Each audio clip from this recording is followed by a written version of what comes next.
नमस्कार, राजस्थान समता मंच में आपका स्वागत है।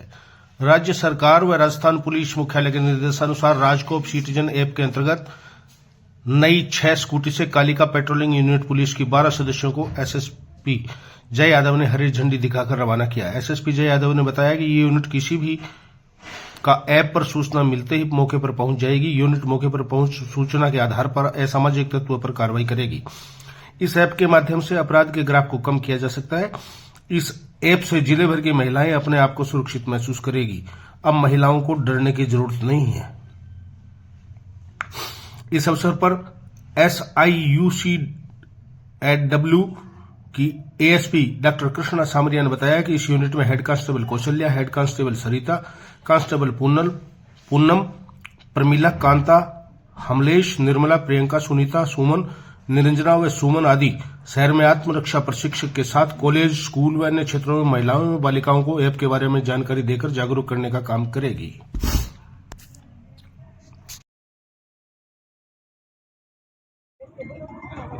जी, किस तरह से कार्य करेगी कालिका टीम? कालिका पेट्रोलिंग एक तो ये अभी जो नया ऐप लॉन्च हुआ है उसके अंदर उसके तहत अगर ज़रूरत पड़ती है तो वहाँ एज इट इज़ लोकेशन पे पहुँचेगी। और उससे पहले से जो चलती आई है, पार्क है, कॉलेज है, स्कूल है, लेडीज मार्केट है, और जहाँ पे सुरक्षा की ज़रूरत पड़ रही है कालिका पेट्रोलिंग यूनिट की, वहाँ तुरंत प्रभाव से पहुँचती आई और पहुँचेगी। चूरू जिले में कालिका पेट्रोलिंग यूनिट का जो है गठन राजस्थान सरकार एवं हमारे पुलिस मुख्यालय द्वारा करा गया था, जिसके अंदर 6 स्कूटी और 24 हमारी महिला पुलिसकर्मी लगाई गई हैं, जो पूरे टाइम शहर में गश्त करेंगी और किसी भी महिला के साथ कोई भी किसी भी तरह की बदसलूकी, छीटाकशी, छेड़खानी करने का तो ये तुरंत उस पर जाके कार्रवाई करेंगे। और अब इनके नंबर प्लेट भी आ गए हैं। अब ये लगातार कार्रवाइयाँ करेंगे, इसके लिए जिससे महिलाएं जो हैं चूरू जिले में और अच्छा अपने आप को सुरक्षित महसूस करें और छोटी सी घटना में भी ये तुरंत कम से कम समय में पहुंच जाएं और जो बदमाशी कर रहा है उसके खिलाफ सख्त कार्रवाई करें। कम से कम 11,000 राजकोप सिटीजन ऐप के ऊपर हमने महिलाओं और बच्चियों को ये ऐप डाउनलोड करवा दिया है और उनको ये सिखलाई भी करवा दी है कि ये कालिका पेट्रोलिंग यूनिट किस तरीके से काम करेगी और किसी लड़की को मदद चाहिए होगी तो वो किस तरीके से इसका संचालन करेगी। और आत्मरक्षा के लिए ऑलरेडी जिले में 11 लड़कियां स्कूल कॉलेजेस के अंदर जाकर के सेल्फ डिफेंस की ट्रेनिंग देती है और ये लड़कियां भी, इनके साथ भी एक आत्मरक्षा की लड़की रेगुलर रूप पे जाएगी, किसी न किसी स्कूल या कॉलेज के अंदर आत्मरक्षा की ट्रेनिंग देगी। राज्य सरकार और डीजी साहब के निर्देशानुसार प्रत्येक जिले के अंदर कालिका पेट्रोलिंग यूनिट का गठन किया गया था, जिसका विधिवत मुख्यमंत्री महोदय ने उद्घाटन किया था। तो उसी क्रम में आज विधिवत कालिका पेट्रोलिंग यूनिट का चूरू के अंदर उद्घाटन किया जा रहा है और इसमें 6 स्कूटियाँ मुख्यालय से मिली हैं, जिसपे ये 2 पारियों में काम करेंगी। एक पारी में 6 स्कूटी पर 12 लड़कियाँ तैनात रहेंगी। तो निर्भया स्क्वाड टीम की यूनिट के आधार पे ही ये बनी है और इनका काम महिलाओं और बच्चियों की रक्षा करना और उनको आत्मरक्षा की ट्रेनिंग देना रहेगा। लायंस क्लब चूरू द्वारा कंबल वितरण किया गया। स्थानीय सामाजिक संस्था लायंस क्लब इंटरनेशनल की चूरू शाखा द्वारा सर्दी के मौसम को देखते हुए जरूरतमंदों को कंबल वितरित किए गए। क्लब एडमिनिस्ट्रेटर डॉक्टर कमल वशिष्ठ ने बताया कि लायंस क्लब चूरू के वरिष्ठ सदस्य MJF लाइन हुक्मीचंद लोहिया के आर्थिक सौजन्य से क्लब अध्यक्ष अनुराग शर्मा की अध्यक्षता में आयोजित कंबल वितरण समारोह में मुख्य अतिथि चूरू विधायक हरलाल सारण थे एवं विशिष्ट अतिथि के रूप में भारतीय जनता पार्टी के जिलाध्यक्ष बसंत शर्मा उपस्थित रहे। क्लब अध्यक्ष अनुराग शर्मा ने बताया कि लायंस क्लब चूरू द्वारा चूरू की भयंकर ठंड को देखते हुए समय समय पर रजाई व कंबल वितरण किया जा रहा है। इस अवसर पर मुख्य अतिथि के रूप में बोलते हुए विधायक हरलाल सारण ने कहा कि लायंस क्लब चूरू सामाजिक सरोकारों के लिए कार्य करता है। उन्होंने यह भी कहा कि क्लब को चूरू के अलग अलग वार्डों में जाकर रजाई व कंबल वितरण करना चाहिए, जिससे अलग अलग लोग लाभान्वित हो सके। इस अवसर पर विधायक हरलाल सारण ने लगभग 100 कंबल जरूरतमंदों को वितरित किए एवं क्लब को साधुवाद दिया।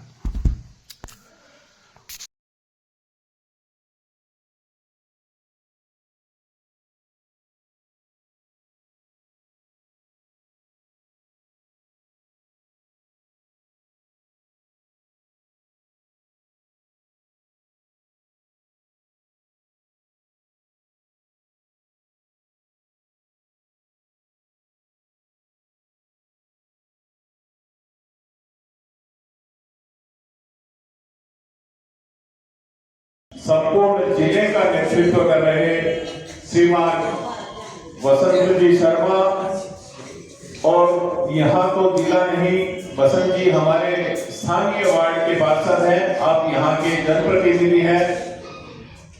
कार्यक्रम में हमारे बीच विराजमान श्रीमान भोगली चंद जी लोहिया, समय समय पर आप लॉयंस क्लब में भामाशाह के रूप के प्रधान से लेके मैं 2008 में उन्होंने चुनाव लड़ा था, तो भोगली चंद जी पता नहीं या आप अध्यक्ष थे, आप देखो मेरे अध्यक्ष का ध्यान नहीं है।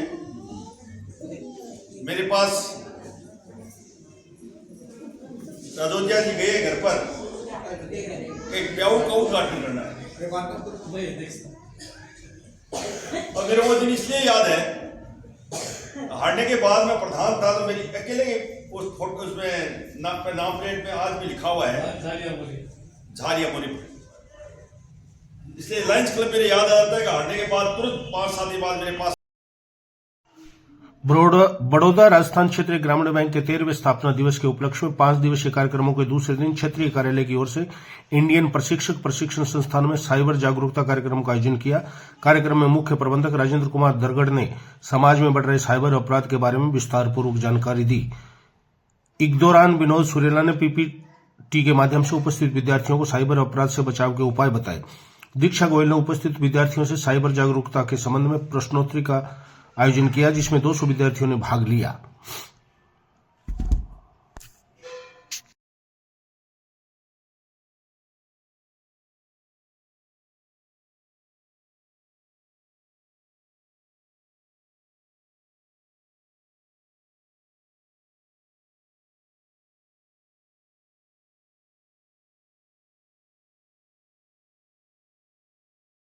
आप इस लिंक पर क्लिक कीजिए, आपकी केवाईसी अपडेट कर दी जाएगी।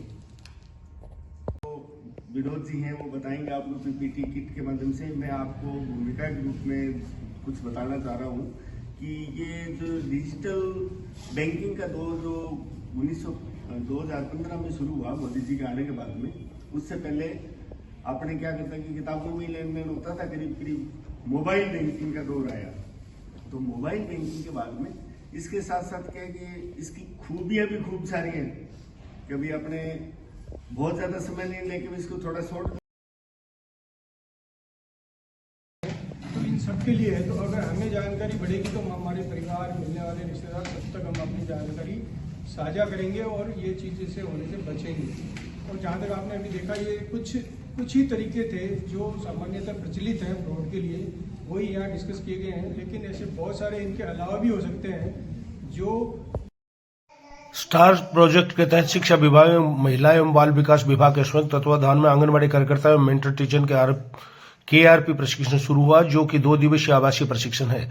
इस प्रशिक्षण में चूरू जिले के सभी ब्लॉक से 4 महिला पर्यवेक्षकों को ट्रेनिंग दी जाएगी, जो कि आगे जाकर प्रत्येक ब्लॉक में आंगनबाड़ी कार्यकर्ता एवं मेंटर टीचर को प्रशिक्षण देंगे।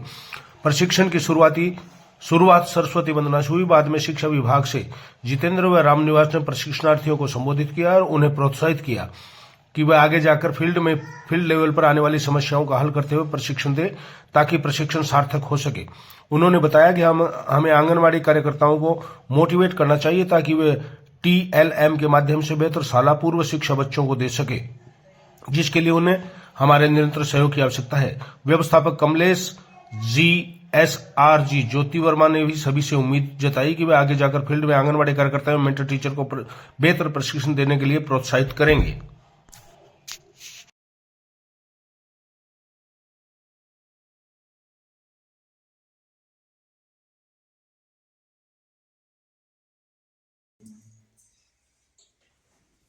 आपको आगे अपने ब्लॉक पे हमारे जिले का जो टारगेट आया है वो तकरीबन 495 का टारगेट है। आपको ब्लॉक में जाके आंगनबाड़ी कार्यकर्ताओं को प्रशिक्षित करना है। इसके बारे में आपको SRG हमारे ज्योति जी और शीतल जी जो इन 2 दिवस किया गया है। SRG जो तैयार होकर आए हैं वो यहाँ पर चूरू जिले में सभी महिला पर्यवेक्षकों को ट्रेनिंग देंगे। महिला पर्यवेक्षक आगे जाके आंगनवाड़ी कार्यकर्ताओं को ट्रेनिंग देगी और ये 2 दिवसीय आवासीय ट्रेनिंग है और इसका मेन मोटिव संभागियों को बहुत अच्छे से लर्निंग कॉन्सेप्ट सिखाना और आधारशिला के बारे में बताना। समग्र शिक्षा अभियान द्वारा चूरू संभाग के झुंझुनू, सीकर, चूरू जिलों में कार्यरत समसा अधिकारियों का 3 दिवसीय आवासीय प्रशिक्षण श्रोति भवन में संयुक्त निदेशक स्कूल शिक्षा बजरंगलाल स्वामी के मुख्य आतिथ्य में प्रारंभ हुआ। समग्र शिक्षा परियोजना में जिला एवं ब्लॉक स्तरीय कार्यालयों में पदस्थापित समस्त अधिकारियों की क्षमता संवर्धन हेतु इस प्रशिक्षण का आयोजन किया जा रहा है। संयुक्त निदेशक स्वामी ने अधिकारियों को संबोधित करते हुए समस्त कंपोनेंट की जानकारी जरूरी बताई।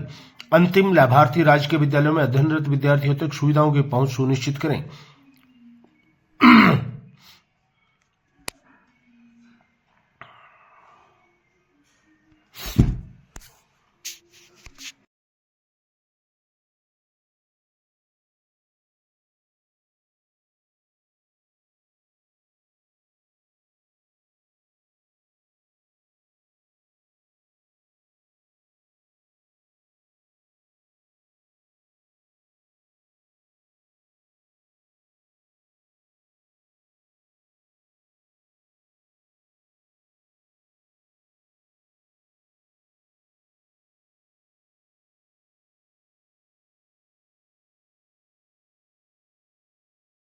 यदि 2018 या उसके बाद की बात करें तो बहुत ज़्यादा परिवर्तन आता चला गया है।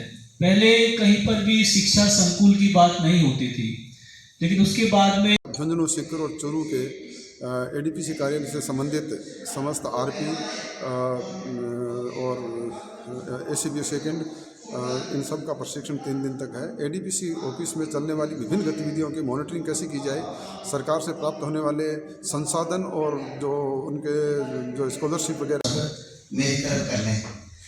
दीवार का सहारा आप क्यों लो, आपको 16 स्केल के आदमी हो, आपको किसी के सहारे की जरूरत नहीं है। इसलिए और व्यवस्था में अपने सीडीओ साहब ने आते ही परिवर्तन करवा दिया है। इस सेशन के बाद आप कुर्सियों पर बैठेंगे, नीचे नहीं बैठेंगे। कहीं घुटनों में दर्द की ऐसी पोजीशन हो सकती है। तो हम जिस अवस्था में और जिस स्थिति में काम करते हैं उसमें जितना सहज रह सकें इसका पूरा प्रयास। पीओ साहिबान और सारे ब्लॉक के आरपी एसीपीओ भी उपलब्ध हैं। ये एक ऐसा पहला कार्यक्रम है जहाँ ना तो कोई गेस्ट है ना कोई होस्ट है। हम सब मिलकर के ही अगले 3 दिन तक समग्र शिक्षा में क्या क्या कार्य किए जा सकते हैं उस पर मंथन करेंगे और हम